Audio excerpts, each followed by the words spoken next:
Hey guys, welcome to Real Chat Studio, where real chats is all we have, and we focus on conversations that aren't had enough and basically cover any topic from health and wellness to, I mean, lol. I tried this so many times in my head and now it's not working. It's fine. Lol. Okay. We're gonna have a calm conversation here. That's episode 1. So we're going to learn on the job kind of thing. Yeah. This is Real Chat Studio. Hey guys, welcome to Real Chats, where real chats is all we have. And literally the focus of this podcast is to have conversations and talk about things that don't get talked about enough. I seem to attract beautiful conversations in my life where it is both expansive to me as well as allowing me the opportunity to gain insights about my internal world and my health and wellness and body, and just upgrade my mind and upgrade my presence and joy in life. And the purpose of this podcast is to share that with you guys and to make a little difference in what ways I can by sharing those things that have helped me along my journey. So for episode 1, I decided it only fit to actually interview myself, and so that you guys can actually get to know me a little bit and figure out who Andrew is. So hi, I'm Andrew. And this is Real Chat Studio. We are gonna do a little bit of an informal one today. It is literally, as I said, a get to know me kind of thing. And we are going to dive into that a little bit with the kind of setup that I'm going to be using and the structure that I'm going to be using with the people that I interview and the people that I have on the podcast. So, yeah, the topic we are going to be covering today, besides the getting to know me bit, is subconscious reprogramming. And I'll dive into that in a little bit. So, yeah, okay. Why get to know me? Well, I am the creator and the brains behind and in front of the camera of Real Chats. And that's basically it. It's just to get to know me and what I'm about and what Real Chats is about. So let's stop dilly-dallying and dive into it a little bit.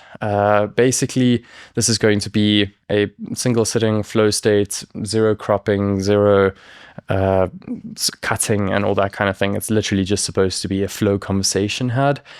And in preparation for the podcast, all of my guests are required to bring one of the 3 following items. I decided to bring all 3 with so that you can kind of get an idea about what this is all about. So the 3 items are an object of personal sentimentality or something that you keep around with you for whatever sake it is. And it's just a little introduction into how your mind works or how my mind works and why it's special. And it's a conversation starter for us to get to know you a little bit, or for me to get to know my guest a little bit. And then we've got a mantra or an affirmation or something that you repeatedly tell yourself or affirm to yourself that has had great impact in your life, whether it be the simple phrase of thank you, or if it's a specific mantra or affirmation that you're working with. It also gives us a little bit more of an insight as to the workings of your mind. And then last one is a piece of philosophy that carries you through your life. So let's start at the beginning. Number 1 is a personal object. For me, objects have always been an interesting one, and what I view as a very interesting object to keep around are crystals. Now, without bringing the wishy-woo-woo and that kind of stuff into it, for me, a crystal is an anchor for a physical intention. They serve as tools and reminders for bringing certain emotions and feelings and thought patterns up in me. And that is the main reason I incorporate them into my life. For example, I've got a little pendant with me. I don't know if you can see that. So it is a black tourmaline, which is the main little piece there. And then I've got an ahorite here on the side, and then a little fire agate in the middle. Now, what black tourmaline represents for me is a something that helps me get unstuck. So if I feel a little bit stuck in life, it kind of helps me just get momentum moving in a direction. And it is also a beautiful reminder to keep in check what I'm thinking. So if I have a negative thought pattern going on, it reminds me, negative thought pattern, does that really serve me? Yes, no, okay, well, if it doesn't serve me, let's build something constructive out of it instead and build self up and build towards the life and the mind and the experience that I'm trying to create. I'll dive into that a little bit further as well later. The next one is a little ahwite on the side, is an incredible stone for reminding to transform grief and heavy emotions into joy. That's one of the things that I think is so important and sometimes unfortunately missed in life, especially when we get chaotically busy or we get overwhelmed with overwhelm and anxiety, depression, work, stress, like all those kinds of things serve to drag us down a little bit and stop us from functioning at our absolute best. So ahwite serves as a reminder for me to take joy in the little things and to remember to smell the roses and to just have some fun, laugh with the whole of your being and be silly, be stupid, be funny, do whatever you can to lighten the mood and don't take yourself so seriously. And lastly, the fire agate. Now, as a creative myself, creativity and passion and vigor and zest for life are those kinds of things that I really value. And they are beautiful qualities I choose to embody on a daily basis because the ideas that come to the mind when you embody creativity or when you embody zest for life, it just brings a whole different dimension to life in the sense of I get to live this life and I get to choose the steps that I take. Yeah, sure, stuff happens along the way that you can't plan for or that is unforeseen. But at the end of the day, it's up to you to create solutions. We are, at the end of the day, co-creators in this life. Now, in total, this little pendant that I have got reminds me to activate the best me I can possibly be and step into my true potential in each moment and in each day, whether that be emotionally, mentally, physically, or just in general on a wholeness scale. It helps me step into the best version of me. Now, we're going to jump on to the next little section of it here, which is a mantra or an affirmation. For me personally, something that has been super, super beneficial has been so hum. 2 words, so and H-U-M, S-O-H-U-M. Now, the trick behind this is on the in-breath, you say so it's all a silent process, so it's so hum, so hum, that kind of thing. And what this basically does is it links your mental side of things or the thought processes that are going on with a both conscious and subconscious thing going on in your body. And the reason for this, well, you don't have to tell your body to breathe. It automatically does that. And basically, that is a subconscious action. But when you create a conscious action, you actually tell your nervous system to regulate in a certain way. And this is something that basically at any meditation or center or Buddhist center or any mindfulness practices or anything like that, these are fundamental tools that are taught to you as one of the most basic and profound things is how to regulate your nervous system. And I mean, even science backs this up. If you lose your temper or you get super anxious or you're having an anxiety attack or a panic attack, the first thing that happens is basically you start to hyperventilate or you have short breathing and that kind of thing. And basically what that does is it creates a lot of cortisol release in your body and it's super stressful. Your body it goes into fight or flight mode. And what conscious breathing or intentional breathing does is it basically slows that nervous system response down and allows your body to step out of fight or flight mode or reactivity or reaction phase into a responsibility or a responsive state where you are responsible for what is happening. And the mantra Soham allows your mind to jump on board with the physical action of slowing your breathing down. And the mind-body connection that forms after that is a beautiful one of being able to instantly, literally instantly, step out of a stressful and anxiety-filled space, or whether it's just non-stop thoughts going on. It helps you break that thought pattern and say, okay, cool, come back to presence. Come back to here and now. Step out of fight or flight. And it allows you to become present. Now, my whole philosophy, and this isn't my philosophy part, but the whole philosophy behind creating presence in each moment is you are capable of thinking a million thoughts and preparing for a million situations in your mind that'll probably never happen.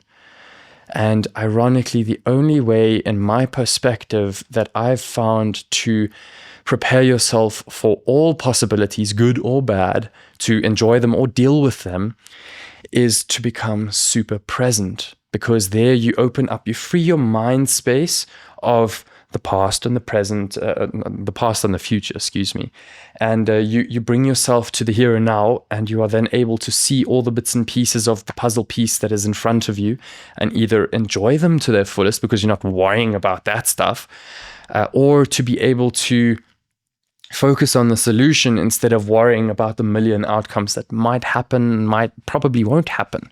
So again, the purpose of this is dual-fold. It allows you to become present and step out of the fight or flight reactive space and step into a very present and alert space. And that whole process allows one to kind of step into an empowered space of being or state of being, and it calms the nervous system down, allows cortisol to release out of the body, and it also regulates the nervous system into a space of relaxation and alertness, as well as calm focus. Now, on to number 3, personal philosophy. Everything relates back to the self. Now, what do I mean by that? I mean by that absolutely everything in life relates back to you, or in my case, it relates back to me. If a taxi cuts me off in traffic, do I get upset, or do I just say, okay, cheers, do what you need to do. You've also got work to do, that kind of thing. And the helpful bit about that kind of philosophy is it empowers you to take responsibility, or it empowers me to take responsibility for my life and my state of being in each moment. Sometimes I get it right. Sometimes I have to chuckle at myself and not take myself super seriously because I got angry, or I got upset, or I got depressed, or I got, some shit happened and I got not happy about it in some way, shape, or form. And in that case, my job and my duty and responsibility to myself is to firstly take a step back and say, okay, is this the space you would like to embody? Is this really how you want to react, or do you want to respond in a different way? And that simple philosophy of bring it back to self, okay? What is my responsibility in this case? What is my response in this case? What am I to do in this case? What am I to empower myself with? And what that allows me to do is take control of the things that I can control in life, which is me.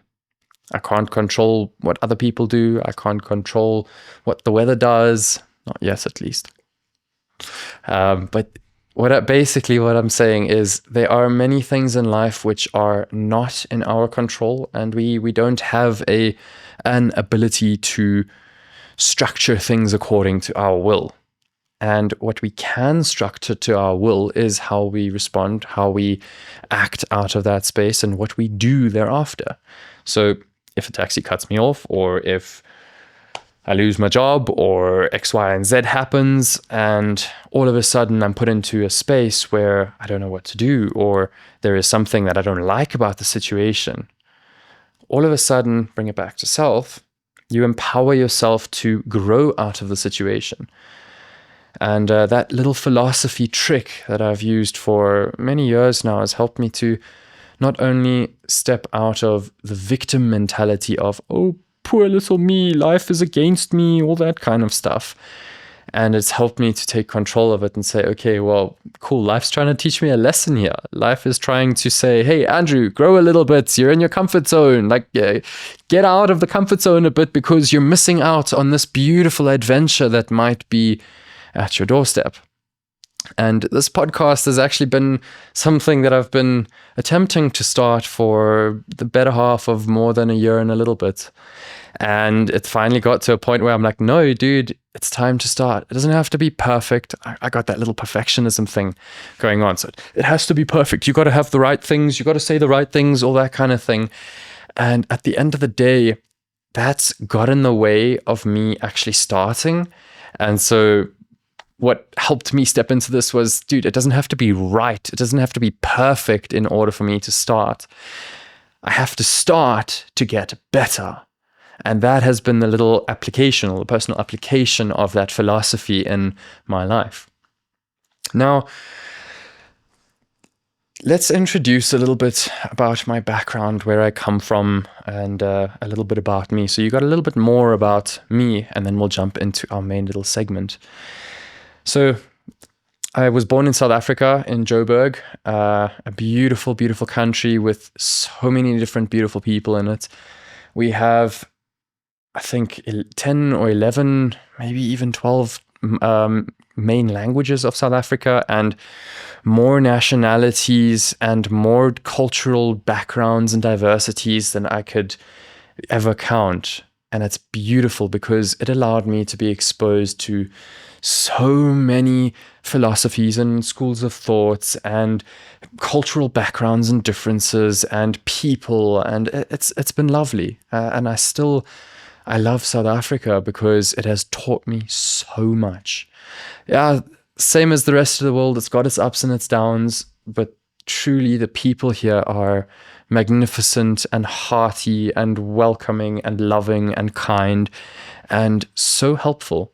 You smile at anyone on the road and they'll smile and wave back, and you can strike up a conversation anywhere and literally have a beautiful conversation with some random stranger on an airplane and a bus and in the shopping center, wherever it is. I promise you, somebody there will, if you are open to it, have a conversation that will not only put a smile on your face, but a warm glow in your heart as well. Okay, yeah, enough about South Africa. Yeah, I went to the German school, so I am trilingual. I speak English, German, and Afrikaans. It's been very interesting speaking multiple languages and being able to structure my thoughts in a different way. It definitely helps your brain grow in a different way. So if you're ever looking to change your neural structure, learn a new language. Highly recommended. In addition to that, on my way out of school, got into photography. So I've got a little bit of a camera background and a photography background. I love spending time in nature. And I got a digital design background as well as different educations in shamanism and energy healing and Reiki and all that kind of stuff. And I was originally intending to practice those kinds of things, and they kind of form a beautiful part of my personal practice, but I'm not a practitioner of any of those as a service to other people in the sense that that's my business. Like side quests and side hustles and missions, sure, but that's not my main mission. And halfway through varsity, about 4 or 5 years ago, I got into making jewelry. And crystals have been a massive part of my life since I was yay high. So it's just always been something that I've loved. And that fascination developed into its own beautiful thing. And I started making jewelry with that as well. And with the jewelry side of things, that's what I currently do, besides now the podcasts and some other little beautiful projects that I will share with you guys down the line. my whole intention is to create jewelry that not only serves as a stylish little piece for people, but also serves to restructure the way you engage with yourself as well as your mind and life.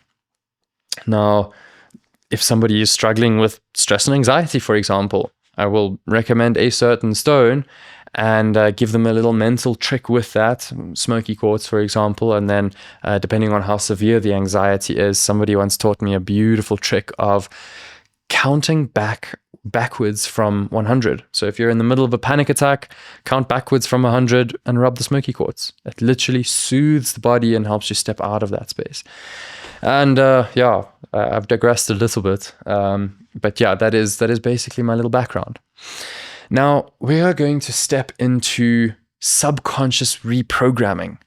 And to do this, I'm going to first explain a little bit about what subconscious reprogramming is and what the subconscious is, and why it's even important to reprogram. What does it even do? Like that whole shenanigans in that story. Now, what the subconscious is the subconscious is basically that part of your mind which is on autopilot, that part of your mind which governs most of your life, because most of your life is not intentional. And that's just the way it is. It's nothing good, nothing bad. It just is.